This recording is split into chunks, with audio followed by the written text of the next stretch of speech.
Republican race for president, a race for delegates, and Donald Trump is starting to cry foul. Ryan Nobles is live in Washington with more on how the front runner is raising doubts about the whole process itself. Ryan. Yeah, Steve and Ursula, I mean, let's be clear. Donald Trump has the most votes. He has won the most states. But the nominating process for Republicans is not about states and votes. It's about delegates. And Donald Trump may have 200 more delegates than his closest rival, but there are signs that his team is a little unprepared in that department. As we get closer to the end of primary voting and the possibility of Donald Trump falling short of a majority of 1,237 delegates grows, the frontrunner is casting doubts on the process. We've got a corrupt system.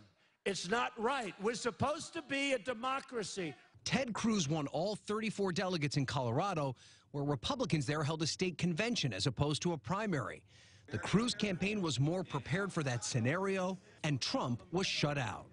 We're supposed to be, you vote, and the vote means something. The Trump team's stumble in Colorado could indicate a bigger problem for his campaign.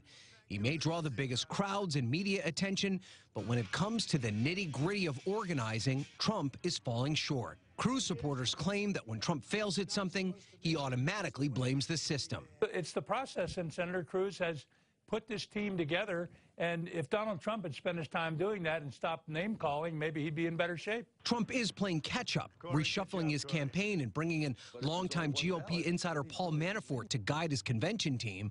But while he readies for a delegate fight, Trump and his supporters may be laying the groundwork to make the argument that the nomination could be stolen from him. I think Donald Trump has every right to bring that up and illustrate to the American people that Cruz is not playing by the rules of the game. A battle that is just starting and could get increasingly ugly as Republicans get closer to picking a nominee. And no matter what, Donald Trump would like to be in a position where what happens at the convention doesn't matter.